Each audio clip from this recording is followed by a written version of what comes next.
Yeah, it's Killer Khan, Epidemic.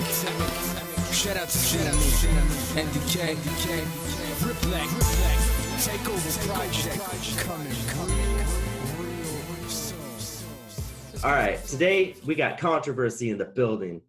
Killer Khan, controversy sells, the takeover in this motherfucker. All right, go ahead and introduce yourself. What's going on, everybody? Name's Killer Khan. Controversy sells. I got so many names. Happy to be here. Member of the Takeover, founding member. Shout out to Rip for doing this podcast, video podcast, whatever you're calling it. So far, so good. I've loved every episode, so I'm proud to be a part of it. Appreciate that. So, where did it all start with music for you?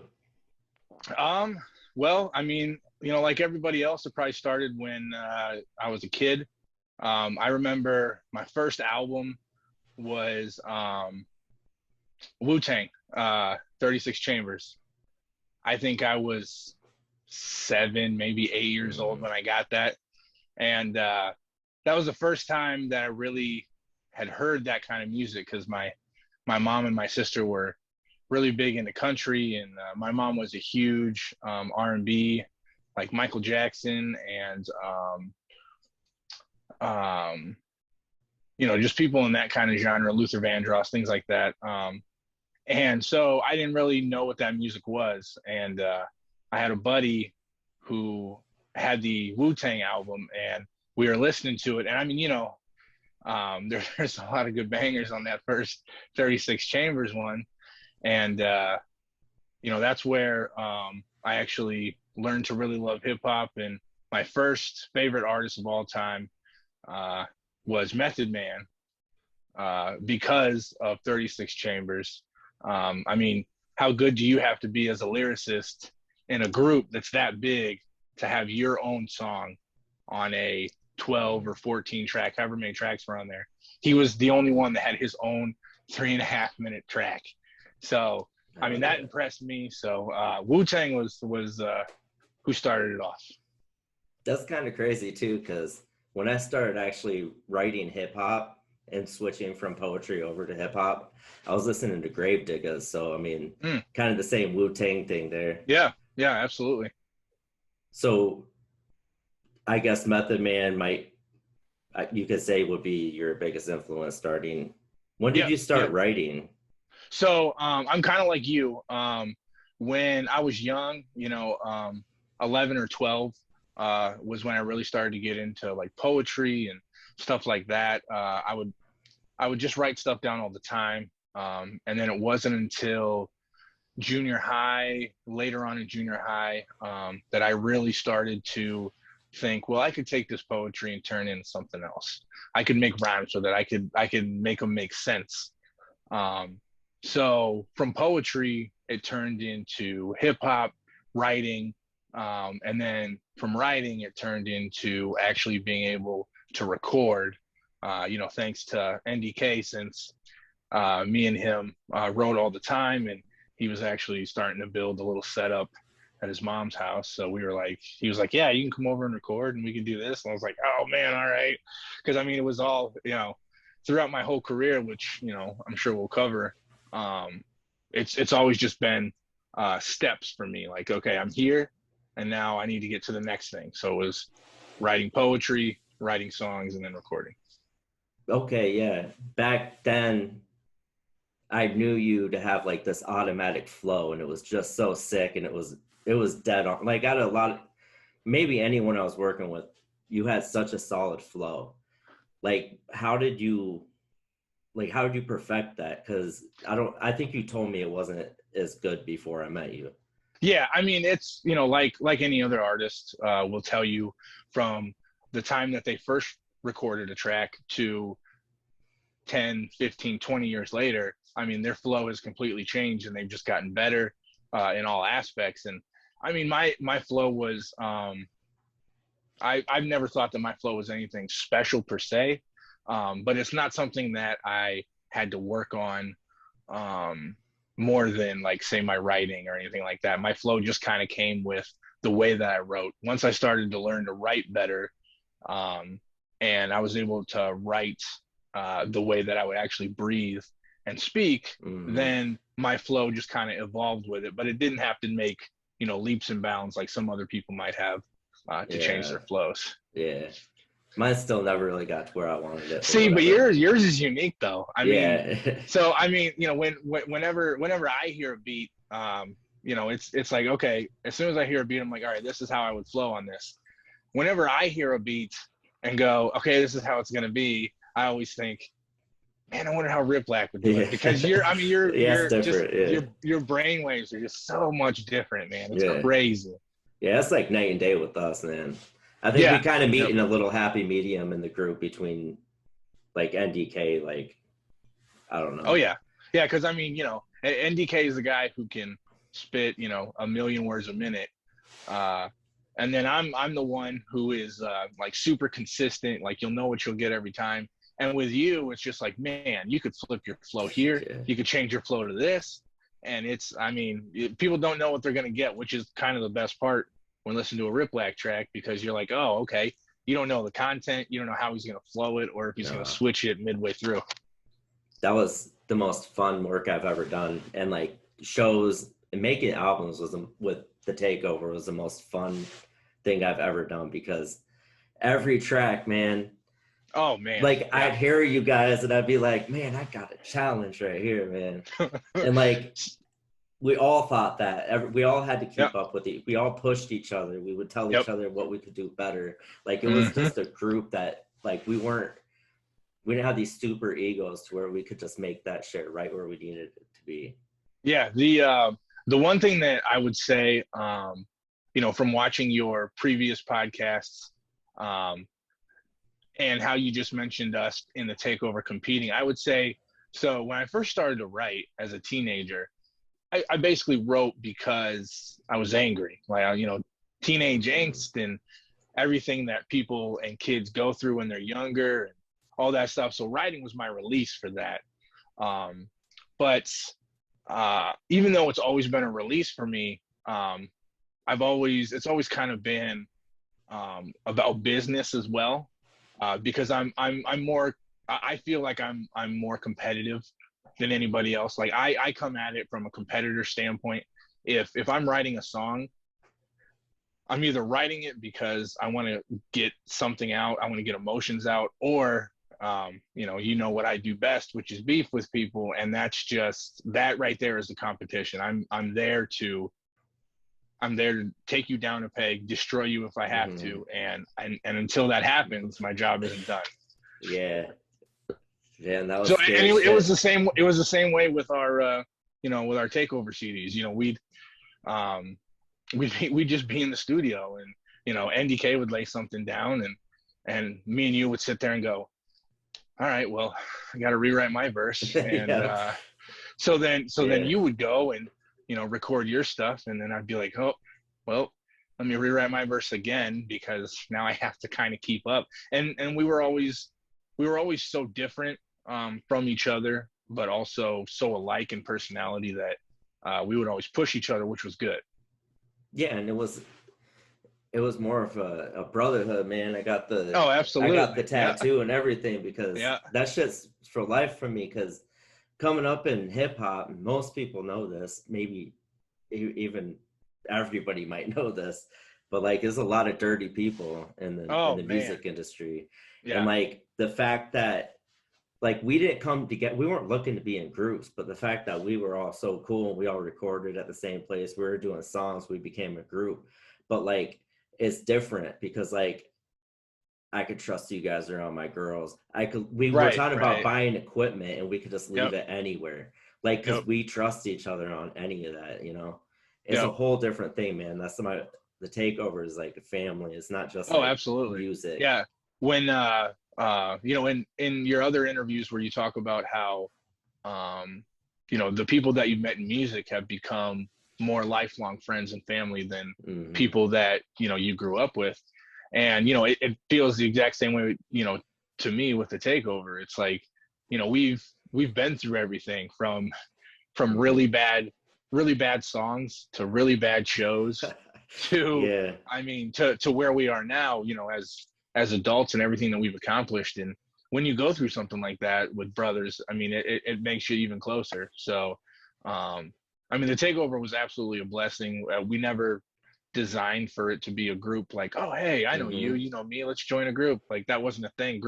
Hip hop groups weren't, really big when we were coming up. It was more solo stuff. So, but we just knew that, we would do our own solo things here and there. But as a group, I mean, no one could touch us. No, we had 3 Ways to Die, and that thing was insane, man. It was so gritty and grimy, man. And then we went over to the Hip Hop Heroes, which was more of a, like, I would say more of a shady type sound. Just with the instrumentals, but like it's still out there, man. The whole thing, like we just kept putting out trash. Like, all right, we're gonna do a double album on this one. Yep. Yeah. Well, I mean, correct me if I'm wrong, or maybe NDK knows this, but when we were doing Hip Hop Heroes, I can't remember if we originally planned it to be a double. We didn't.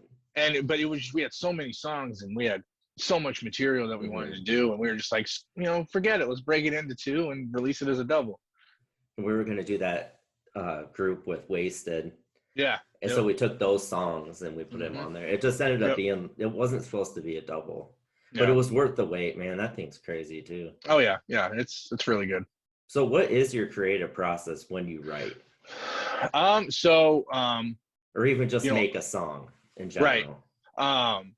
So unlike some of the other people that you've had on, how they have a song in mind and then they go and try and find a beat, I'm the complete opposite.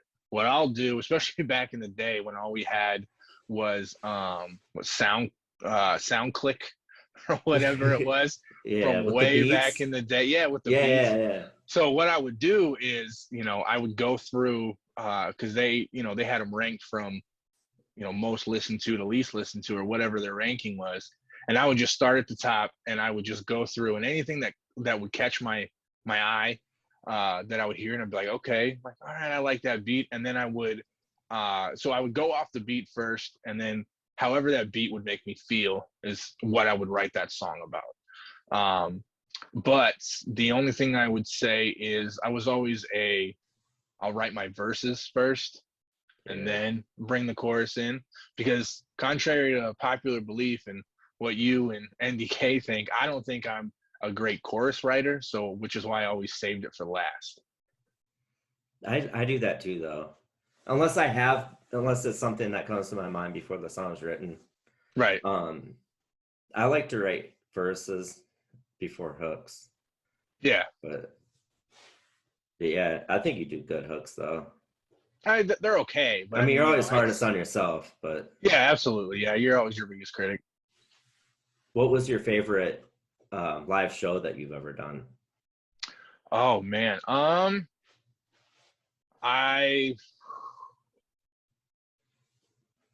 So it would be a tie. The favorite, like, I really loved our Obi Trice show, our first Obi Trice show, with the group.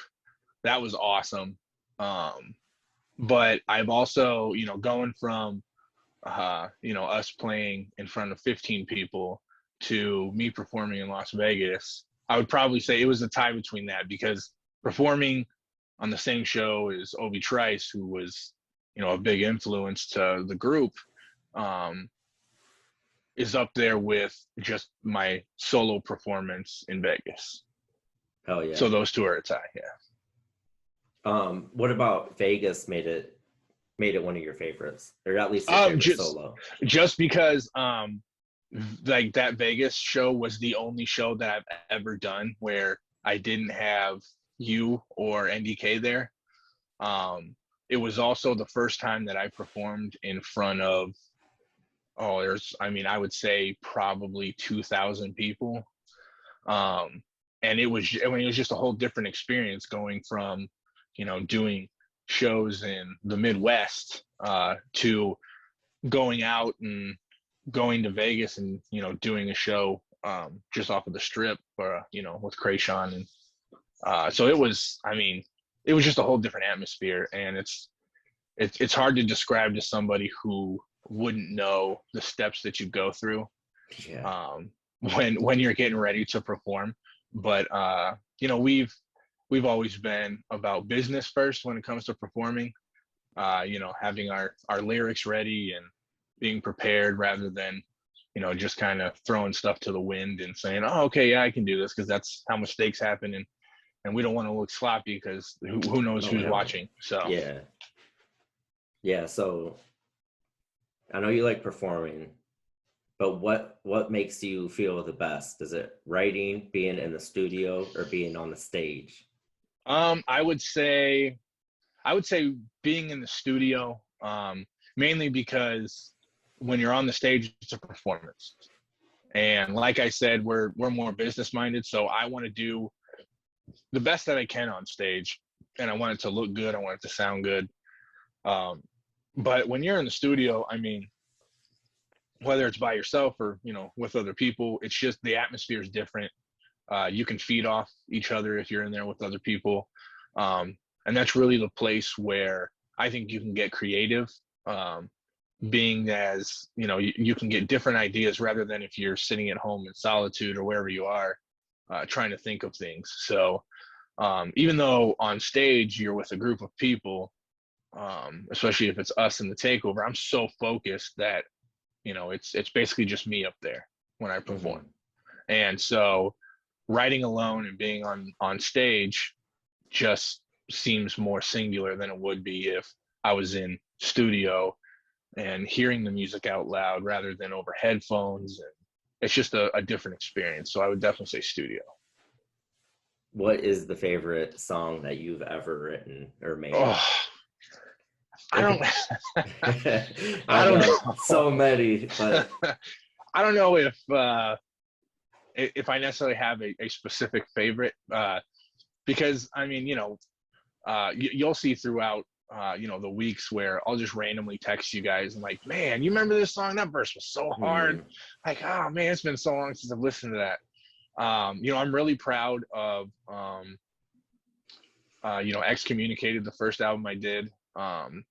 I've never regretted a song that I've ever written or recorded, because I went into it knowing, especially knowing my mindset, especially at the time when it was written. So I've never regretted doing a song. I really liked The One, which was like my first actual like kind of hit song that I really liked.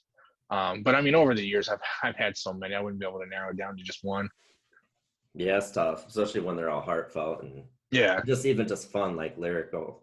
Oh yeah, some of those lyrical songs, man, like that I wrote just for the hell of it. Those, man, I love those. Like you know, Alphabetical Slaughter was a lot of fun to write. So, but I mean, and it's not, you know, a song for everybody, but I mean, it was one of those songs where it's just like, you know, all right, I'm gonna do it. I'm gonna see how it turns out. And yeah, so I mean, that was a fun experience as well. But you know, I mean, that was probably, I don't know, years after, you know, my Excommunicated album. So it just shows how different, you know, I've progressed over the years. So what was your favorite beef? Because we've been through a lot of beefs together, and I would come in with like the facts and just like pissed off, and then NDK would come clown on people, and then you would just make people cry and like, oh yeah, it just ruined their life. So oh yeah. I mean, what do you think? Even before me, like, what do you think the most fun one? I don't know. I mean, I don't know if any of them were particularly fun per se. Most of the time, people, you know, wouldn't respond. I mean, because, you know, they couldn't hold a candle. You know, as arrogant as that sounds, I mean, that's what I've done. Like, if I didn't write an album, I was ready, willing, and able to beef with anybody who opened their mouth, just because. I mean, that's what I'm good at, and that's what I can do to people.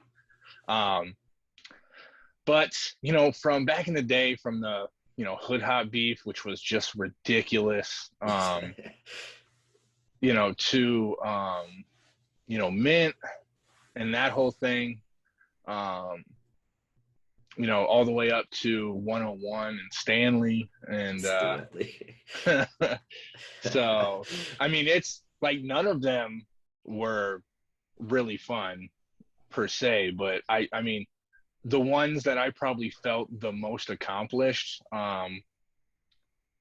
was probably, I'd probably say the Static one, just because I mean I wiped him off the face of the earth with it, and so that was pretty fun.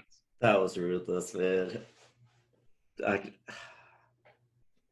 See, I here's couldn't the thing, imagine though. someone saying that shit to me, man. Yeah. Holy See, shit. here's the thing, though, right? Like people, I mean, people might watch this and they might think like, oh, well, why is your favorite thing to do is to beef with people? Because I mean, there are so many people I've met in my life who like to just run their mouths without consequences. And I'm sure everybody who's watching this has run across people just like that. So in one aspect, I want to put them in their place because they need to realize that they aren't on the level that I'm on. But then number two, it's not like I'm specifically trying to single out these people. I mean, when it comes to you and NDK, if you say something whack, I'm gonna tell you it's whack. Like there have been times where you have written something and I'm like, no, boo, don't do that. I remember one time you said that shit and I went, all right, NDK, drop the beat on that. I want that. I'll double it up and everything. I'm gonna make that shit loud as hell, man. Oh man. And I mean, and you know, that's just how I am. If you bring me something and you know you show it to me, I'm gonna be honest with you. Yeah, that's good. And you know, but and with the case of anybody else, you know, if I hear something and number one, if it's directed at me, I will always respond.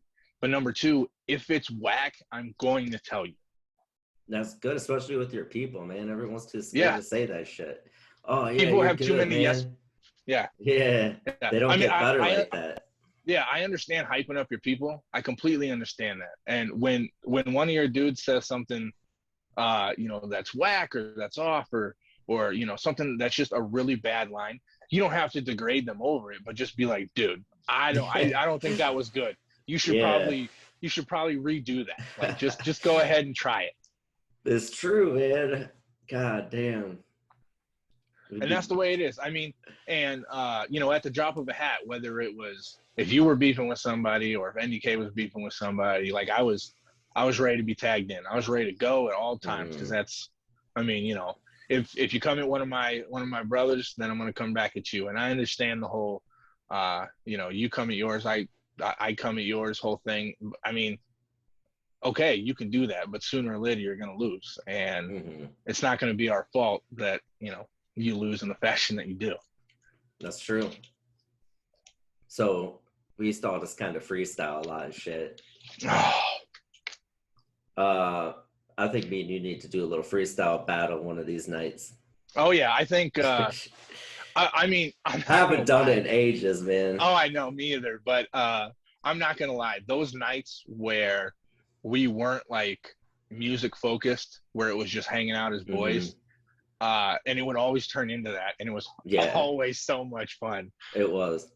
Especially after like studio sessions and shit, we'd be just doing that or go out to the bars because and do you know, our after a studio session, our brains are racked and you know we're tired and we don't want to think of stuff. So the best way to decompress is to have some drinks and laugh, and then if things just start coming off the top, we just go flowing with it. And I mean, it wasn't like anybody had the upper hand on any given night. It was, oh, you know, one night, you know, I could destroy everybody. On another night, it's like, I don't really have anything to say. I don't know what to do.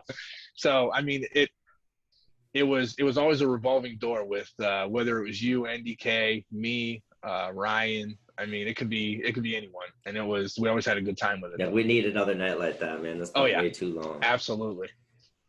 If you had like a dream collab, if you could go do one song and have one person be on it, like who would you choose? I would love it for it to be Method Man. Hell yeah. Because I mean that would just bring everything full circle. But you know, I would also, I mean, there's also other people on that list that I would love. Like I know, you know, as a group we did K Reno, which was awesome. But I would also love like you know, Rakim. I loved Rakim ever since the you know, Eric B days. So I saw him live in the district when he came down here years ago. So Method Man and Rakim would probably be my top two collabs that I would ever want to do. Now there's a shit ton of more people like Crooked, Bun B. I would love to also do something with. But I mean, there's a list of people that I doubt I'll ever work with, since I don't really divulge into music all that much like I used to. So, but yeah, as a dream collab, I'd say probably those two, Method Man and Rakim. Hell yeah. So you still write though, don't you? Are you pursuing journalism or something? I was, yeah, that's what I went to school for. So, ever since, the poetry days when I was young, I've always been writing. So whether it's an article or a song, or something, my mind's always working. But over the years, it's changed. With music, you kind of, it takes a lot more creative processing to turn what you want to say into a song. And it's a lot harder than a lot of people want to give credit for. Not everybody can just pick up a pen and write a song, and that, number one, it's coherent, number two, it's actually good, and number three, it actually means something instead of it just being random words and shouts like a lot of music is these days. But with actual writing, it kind of opens up those closed-in barriers so that I can write about more things with less constraint on how I write. So yeah, I'm still writing. It's not so much music these days, but I haven't completely stopped writing music. I do, I'll write I'll get bored someday and I'll play a beat that I've had, for 10 years that I never wrote anything to. And I'll go, man, you know what I want to do today? I kind of want to write a song. So what I'll do is I'll bring up all my old beats that I haven't used, and I'll go through them. And if something sparks my interest, then I'll write a 16 or, 32 or, something just until I get done. And so there's a lot of, unfinished business that I have. So. Yeah, I hear that. I write, and it's therapeutic to me. Yeah. It's not so much like I haven't written to a beat in a while. I mean, there's people that I'm going to collab with that want me on their albums, but. Right. Yeah. I think that's where, me, you, and NDK kind of differ. I think you and NDK still find music as a therapeutic release, while I used to back in the day. It's not really my outlet anymore. But NDK is still putting out really good material. He just keeps getting better. Yeah. And it's just, it's the takeover in music was definitely a time in my life where I'll look back fondly. And I mean, I wish we could have done, more than we did, even though we did a lot every weekend, all the time. But I'll always wish that we would have went a little further with, one thing or something. But yeah. But yeah, I don't think my involvement in music is to the level of you or NDK these days. Well, as far as even just making music, yeah, I'm nowhere near, like, I just don't. I mean, I still have to write. I basically have to have it in my life. Like, I realized what it did to me when I took it out of my life for a couple of years. I felt hopeless. I got depressed, and it's like, nope. So that's when I went to school, and I was like, I got to do something, man. Because if I don't want to do this touring stuff anymore, and just being in the studio, just like, it's so much on top of, like, I like having a full-time job too. Right. Just everything messed together made me go a little bit crazy there for a minute. But yeah, those days, man, those days, you can't beat those days. And I mean, the one thing that people who aren't in the music game don't realize is, I mean, just the grind from, when we're teenagers or in our early 20s and we're working full-time jobs and we're trying to write and record, and then every free chance we get, we're trying to travel to shows, whether it's Michigan or Peoria or somewhere around here. It's like every weekend we try and get out and show love, and even if we're not performing, we at least try and stop by and watch what's going on, so that we could at least have a finger on the pulse, especially around the area. And it's just, I mean, as great as it is to travel with you guys, and that's the way that you can also bond with people. I mean, it's a grind, especially if you have to perform. We'll travel 2 hours one way, perform, it takes all our energy out of us, and then we got to travel 2 hours home, right after we're done. But we aren't the type of people who show up, perform, and leave. We were always the type of people who would show up before the show starts, and then leave at the very end, because we wanted to give everybody who decided to come out and perform our attention, because we wanted that in return. Yeah, it's definitely a grind. You have to get out there and do it, and do exactly what you just said, because you got to build a network too. And the more you do that, you get to talking to people, and then they're a promoter or something, and then you got more shows. I mean, a lot of people weren't getting that, but we were gone all the time, man. And we already knew, we did shows locally, but you can't, everybody already knows you where you grew up, it's like, right. How far can you get with that? Yeah. So you got to expand out. And I mean, a lot of that, thankfully, came from you, because of all the connects that you would have. And, from people who, I'd never met before, which we'd go to a show and I'd finally meet, and they'd be like, oh yeah, by the way, there's this guy over here. He's throwing a show in Kansas City. If you guys want to go, it's like, oh yeah, we'll drive down to Kansas City for a night to do a show. And I mean, it's just, it's a lot harder work than just, oh, you just want to write music and then just perform it in front of people. Like, yeah, that's a simple form of what we do, but there's so much behind the scenes that goes on. I mean, you were talking with NDK about, how we would practice for shows. I mean, and we got to fit practice in, after our jobs and after writing and after recording. And it's just another thing to add to the plate. But we did it. We did it happily, because it was something we loved to do. Yeah, definitely. Do you think you're going to have any more involvement in the live scene at all in any kind of way? I don't, as of right now, I don't think so.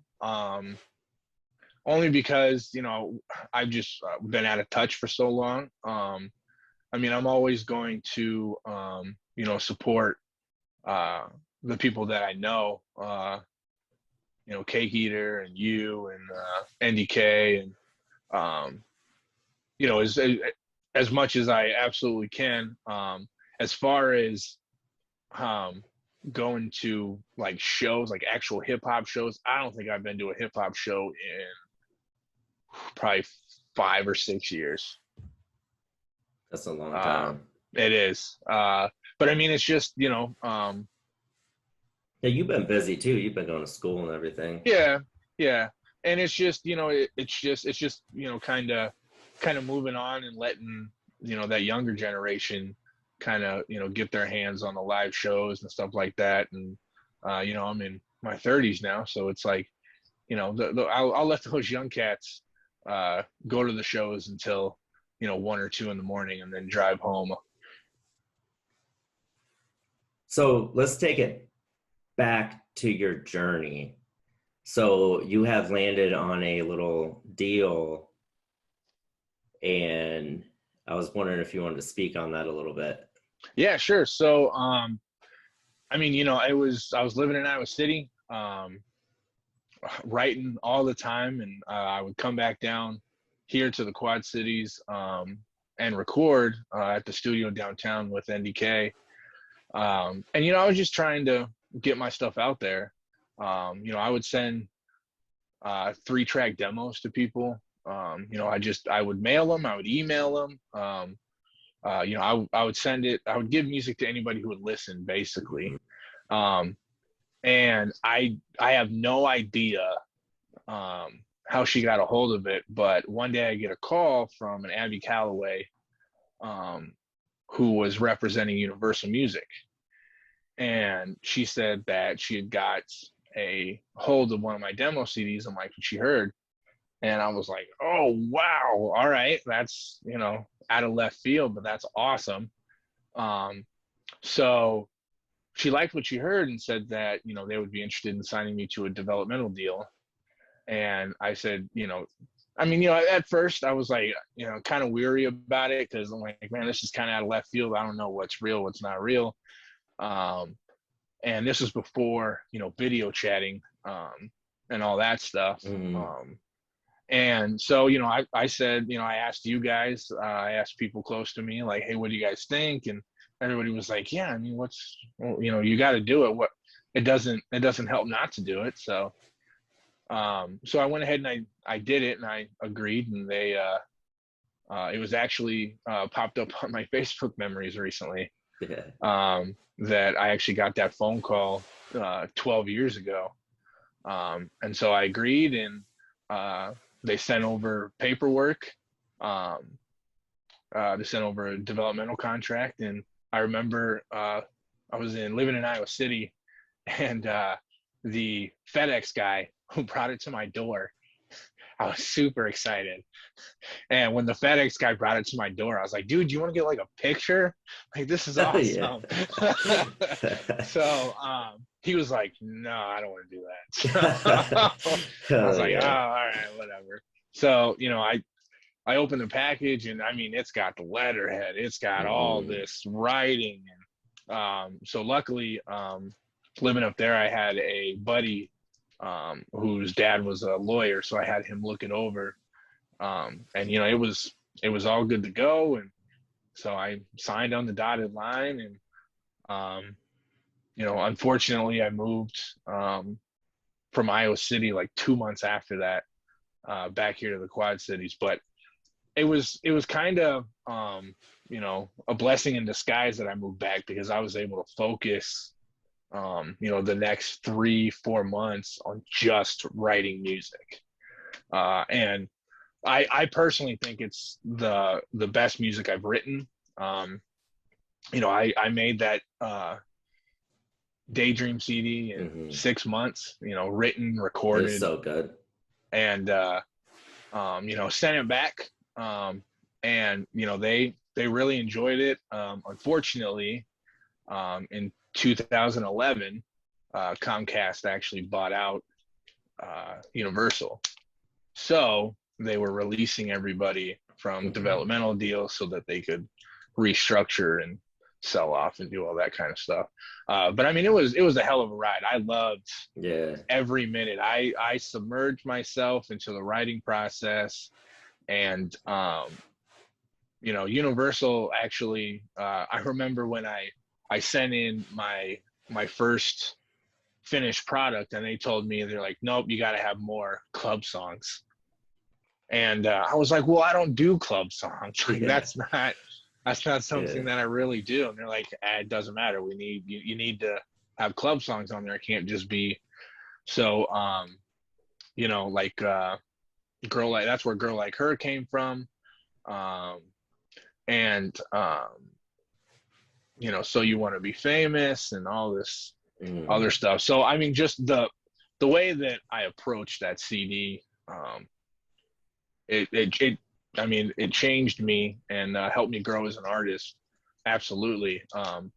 But because of that, I got so many other opportunities, because of the Universal deal. I was able to go out to Las Vegas, and I was able to communicate with people there and link up and do shows and stuff like that. So it was a door that opened that I'm really grateful for. I wish it would have lasted longer, but I mean, that's okay. It is what it is. And the one thing I made sure I did was put the Takeover on the first track.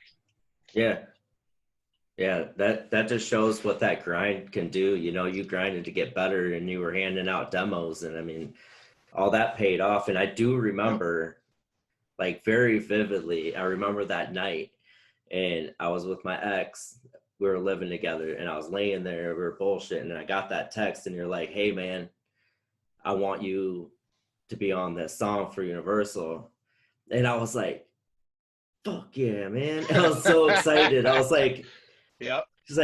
she's kind of like, okay. And I'm like, okay. I was like, I ain't even gonna try to lay down right now. I'm getting up, man. Right. Let's go. Yep. Let's just hype. Yep. And Man. I got so sick. Like I Mhm. was like, I think I was like to the point of like coughing blood or something. I was fucking Oof. and I smoked back then. Oh yeah. And I was so sick. And you're like, man, the Yeah. deadline's tomorrow. Yeah. And I was like, okay. I tried to fucking sleep it off, man. I went to the studio just like dying, bro. And I did that swag up verse. Yep. And DK's like, you need to be sick like this all the time. I'm like, yeah. Heck yeah. Yeah. And now we hate that song because we performed it a million times. Billion times, man. Oh So- man. Yeah. Man, this show is so fun. That's why Oh, yeah. I don't show boat, I show yacht. Yeah. Like that shit went crazy from all of Oh, us, yeah. man. Yep. And that shit came out. What was that? The first song on it too, dude. I was First like, song. Yep. man, I'm blessed. That shit's good though. Yep. I mean, I had to start off with a bang, like you know, Yeah. you guys are what got me here, and so you know, I gotta reciprocate that. Of course, I'm gonna put you guys on the song. Oh yeah. So yeah, it was a great experience, and I'm glad you guys jumped on the the song. The album still to this day is the best thing I've ever written in my eyes. And you know, being as I don't see myself writing another full-length album. That's probably going to be the tops of my list for a lot of stuff. Yeah. I agree. That's a good one, man. Oh, Actually, yeah. I'll pop it in now. I got to sit right back there. I don't know. How Yeah. Oh yeah. On the It's up top. on the mantle. Yeah. Heck yeah. Yep. So,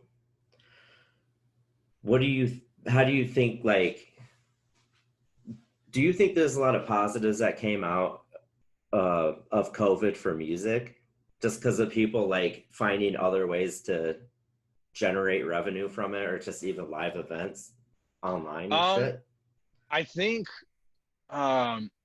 COVID pushed people to be more creative in the way that they produce and release music. I mean, I know we've had Spotify and all these streaming platforms, but the people who never thought that they would ever get on a Spotify really kind of had the time and hopefully the energy, if they were feeling up to it, to make music that was good enough for them to release. I think one of the things that you'll see, especially now that numbers are going down, people are getting vaccinated and stuff like that, is the return of the live show. I think people took advantage of how many live shows there were, no matter what genre you were in. Mm-hmm. And they were just like, oh yeah, let's go to a live show, and we might be able to have a good time. I think because we went without for so long, people are going to now realize just how fun live music can actually be. And I hope that people will appreciate the artists who actually perform at these live shows, because just like any other business, these artists, a lot of people made their money in music by touring, and with everything being shut down because of it, that hits people hard, especially artists, because you have all this creative stuff that you have, but you don't have any way or any avenue to release it. So I hope that people will realize that if it's hip hop, if it's country, if it's R&B or pop or whatever it is, go out to that live show. Go up and talk to the artist if you can. I mean, I don't want to speak for every artist, but I know even though after a show I was exhausted because I was so focused, like I was always into talking with people who were interested in the show that we had just put on. And, it shows, one, that they were listening, and two, that, it made an impact on them in some way or form. And So that means so much to the artist too. it does. And it's kind of a thankless job.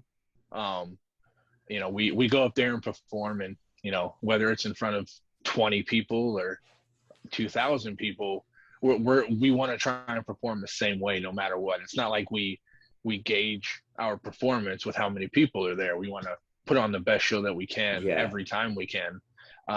And so somebody who would realize that, that really means more than you think to the artist that's performing. Yep. It's true. You got to give it your all no matter what. I didn't care. Could be 2 people, 500, whatever it is. And I mean, we like, I don't know if it was you and NDK or, but you guys were talking about, or you and AK, I don't know if it was him either, but you guys were talking about how there have been times where we performed in front of just other artists. And, it's like, as much as that sucks, because we want to perform in front of people who don't normally write and perform music, if it's just the other artists in the room, we're still going to put on a show, because like our Obi Trice show, there are times where we absolutely kill the stage and the main event wants to all of a sudden jump up a few spots because they want to go right after us. Yeah. So, it's true. I mean, we have that effect, and that's what I wish that every group would have. I wish every group could perform to the best of their ability, so the next group is like, oh, I want to go up next. Like I have to go up next and try and do better. But I mean, there are some people who slack off and don't take it serious. And I think some of them got those egos that they think that they can just go up and they just got it and they can just go up as a group and just perform. But I mean, there's people that were like, how'd you guys do that? And I'm like, we practiced and then we practiced till it was perfect. And then we practiced 2 more times. And they're like, I told you we should have practiced. I'm like, motherfuckers, you should have practiced. Like, the fuck you think this is? I'm at least practice in the car on the way up. Like, do something. You're not that good. Right. I mean, you could be, but you got to fucking put in the work and nobody does that shit. Because I mean, the one thing that people don't understand is recording a song is way different than performing it. I mean, the different breath that you have to take. I mean, anxiety comes into play. If you're someone like NDK who can, rapid fire, I mean, if your breathing's not perfect, then you're just going to mess it up. Yeah.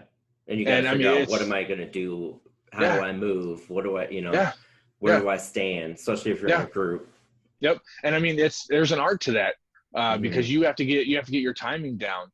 No disrespect to people who do slower music, like R&B and country and stuff like that. Like we don't have those long breaks of guitars or any other instruments where we can actually catch our breath and do this. We have to spit a 16 and then go right into our chorus. Yeah. So.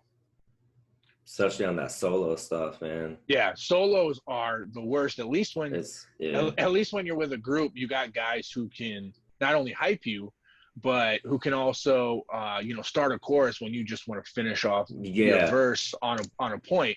But if you're by yourself, I mean, you got to have the perfect breath to end your verse and then just go right into the chorus so that it doesn't sound off. Yep. And I mean, that's the little things, intricate things that people don't think about when they listen to music. And that's something that we deal with, and it's the pressure that comes along with performing, but we do it because it's music and we love it. Right. Yep, that passion. Yep.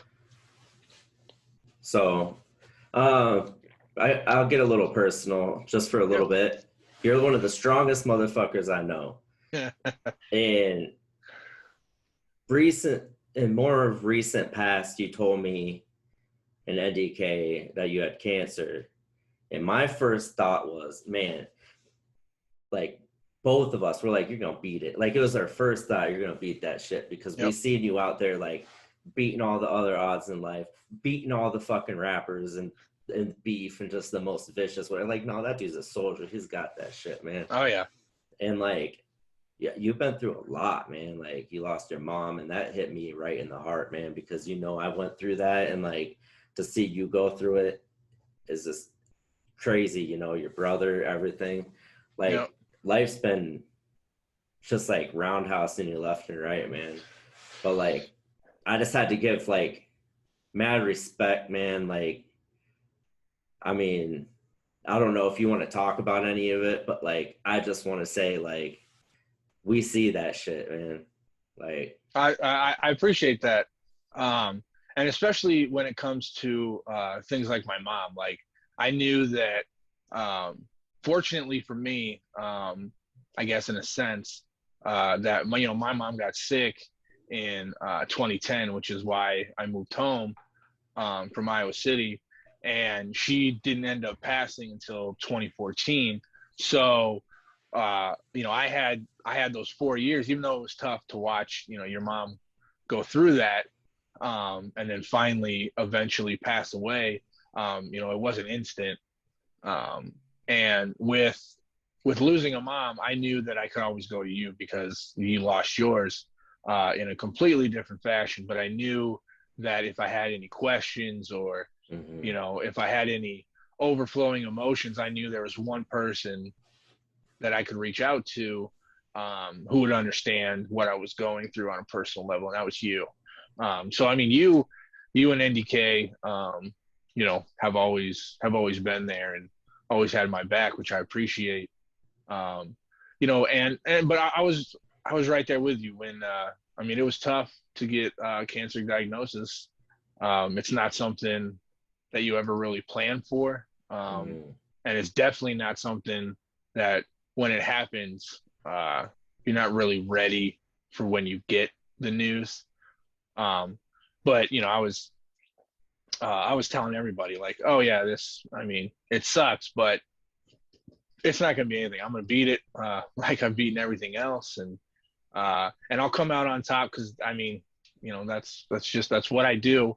When I set my mind to something, I will succeed at doing it.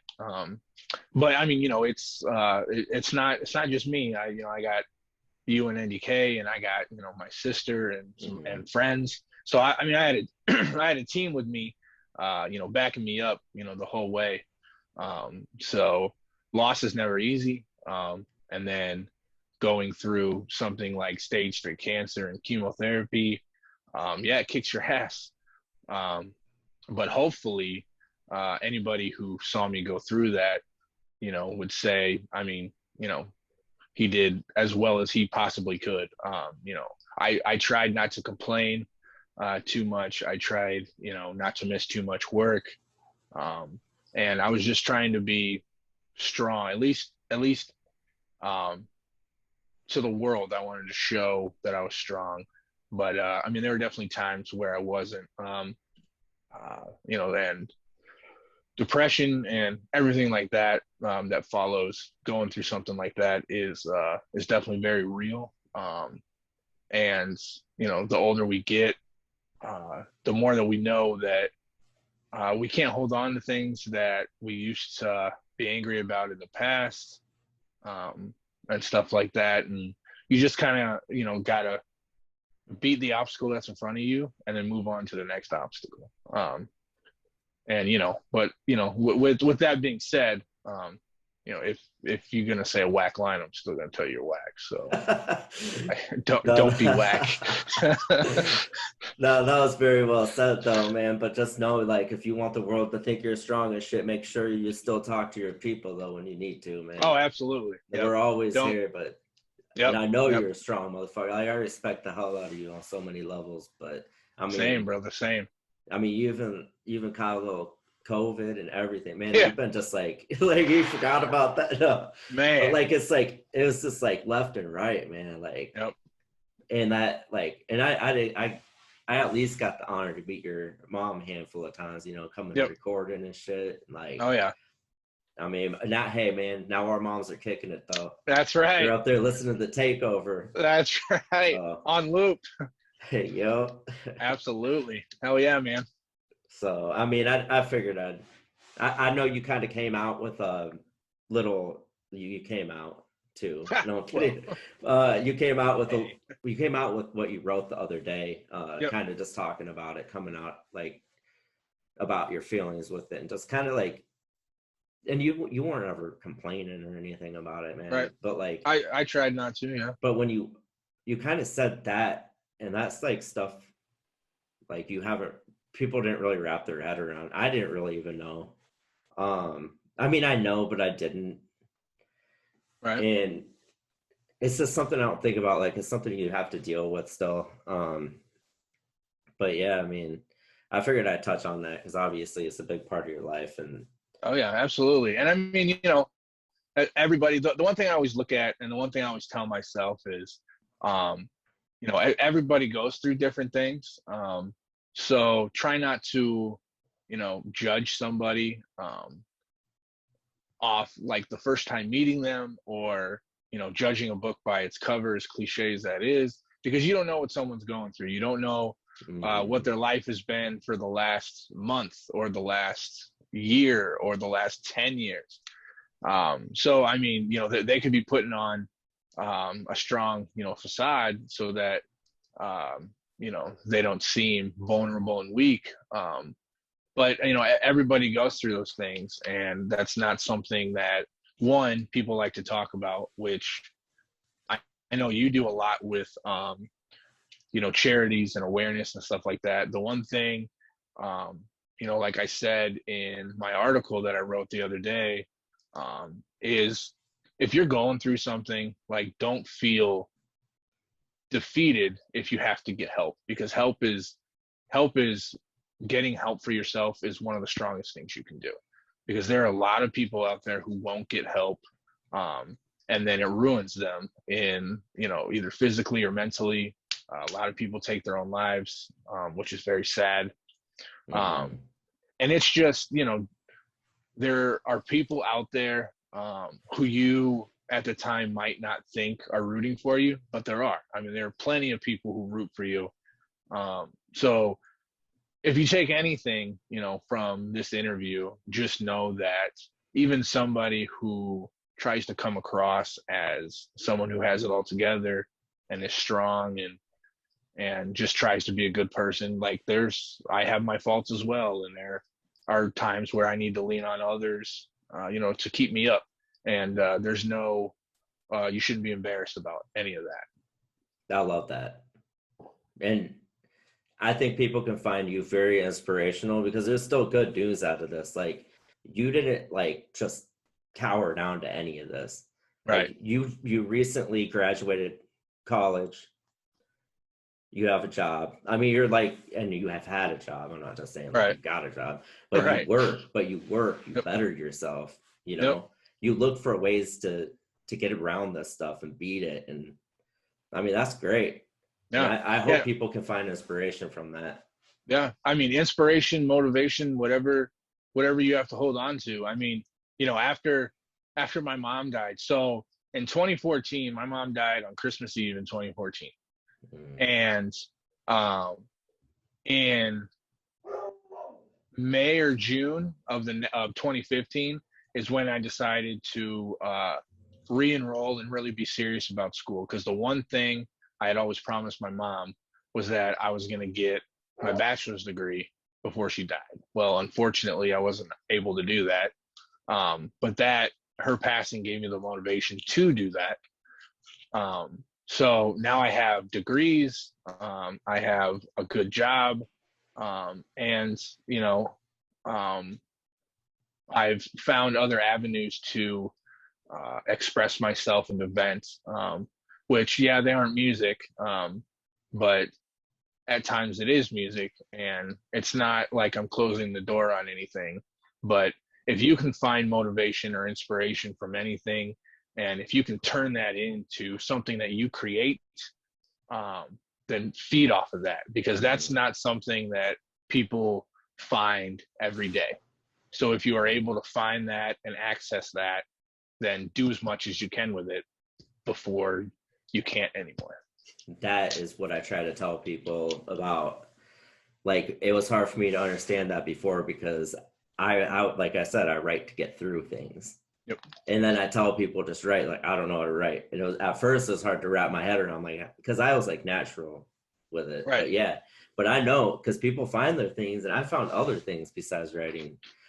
Yeah. And like safe things, not like drugs and shit, but like Right, safe. right. And Yep. I would do them to like take away that stress of the day, even if it was for an hour or two. You got to find something to take yourself away. You can't just keep, stress is dangerous. Stress will get you sick. Absolutely. Like you have to find ways, and even exercising is awesome.